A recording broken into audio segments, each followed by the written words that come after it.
Very guys. good. All right, so what's your name? My name is Jessica Miller, And these are your children? Jensen and Jesslyn, and then we have an older one at school, Jacob.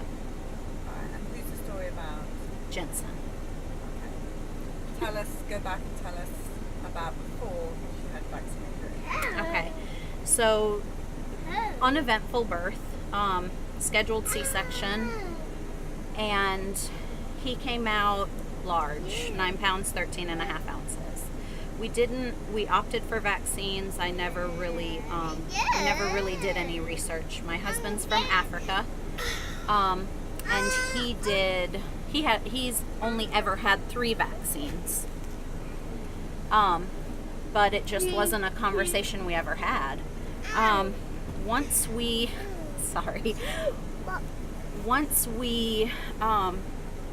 started getting the vaccines, not any noticeable change other than after we left the hospital and he got his initial vaccines, he cried non-stop. If he was awake, he was crying.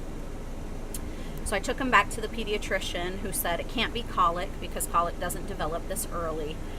You just have a fussy baby. Other than that, anytime he would get a vaccine, it was constant crying. I never really put 2 and 2 together. Once he got his MMR, he was 15 months when he got his MMR vaccine.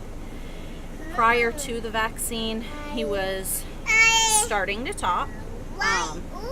He would say dada, he was trying to say mama, hi, bye, ball, the typical words that a small child gets. He would wave hi, wave bye, walking fine, everything like that. After his MMR, he didn't have a noticeable reaction to it other than his eye contact started slowly fading.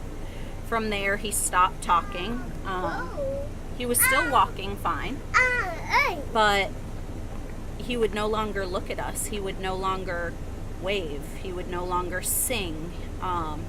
He started getting very irritable if things were on the television that he didn't agree with. He would go and bang his head on the wall. And I took him to the pediatrician for his regular well visit.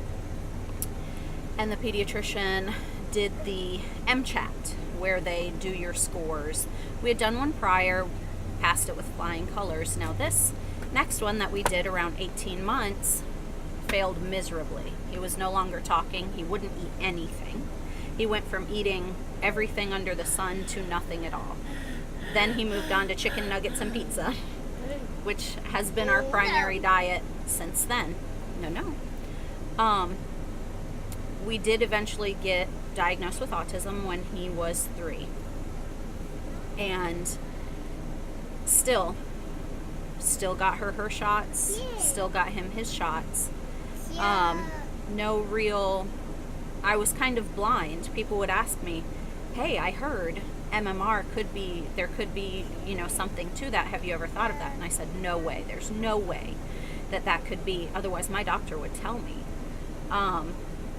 But once I started thinking back and looking at all the signs and looking at his progress through his medical reports, I noticed the correlation. After he turned 3 this past summer, he still was completely nonverbal, no ma'am, and would scream non-stop, like this sound that only dogs should be able to hear, but for some reason I could. It was awful. And he got a stomach virus, and we went and saw a pediatrician who wasn't our normal pediatrician, and he said, put him on probiotics. There's nothing you can give, it's a virus, but put him on probiotics. It's the best thing that you can do, better than any multivitamin that you can give to a child. And I was like, oh, okay, never heard of it before. So I put him on probiotics this past summer. He went from completely not speaking at all to gaining 12 words in 10 weeks. Now we've continued the probiotics. He has new words every day. He's supposed to get his MMR again, no honey, at 4. How old is he now? He's 3 and a half. He's supposed to get Are it they again at starting to put 4. pressure on you for it? We haven't even went to the doctor. That's when it kind of stood out to me, and I told my husband I would never forgive myself if I didn't hear his voice again. Because he said mama. Like 2 weeks ago was the first time he ever said mama. And I was like, I could never live with not hearing it again. Now that you hear their sweet voices, honey, be nice. It's okay. We can share.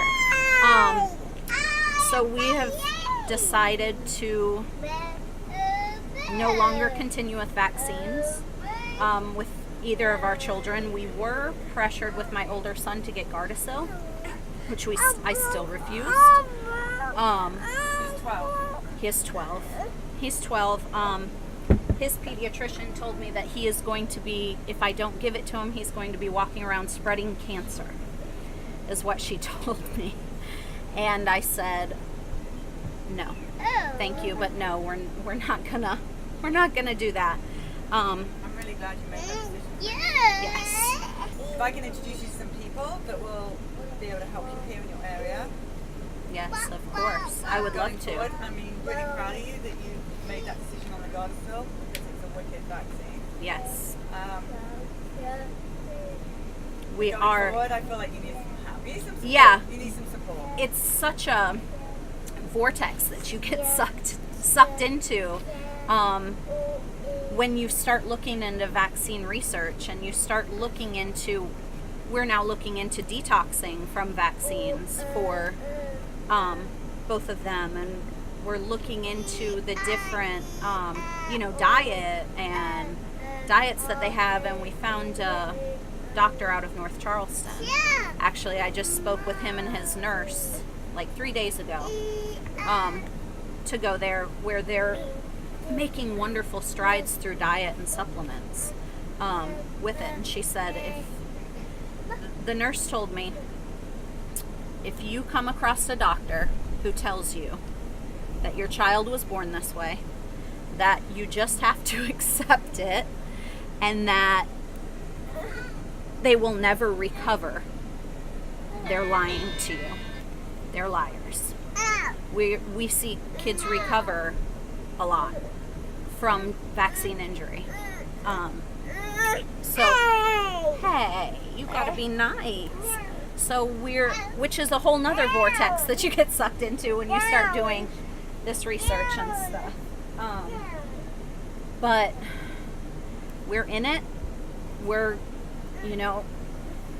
I've had to be an advocate before for my older son with education, and now for medical reasons it's just much more involved and much more difficult, but it's not something that we're going to shy away from for him. Well, thank you so much for telling your story. No problem. Guys, we're going to come off Periscope for 5 minutes. I'm just going to introduce you to people, and they'll be more back with more stories. We'll win more stories. Okay. Watch out. You guys are busy bees. Really low.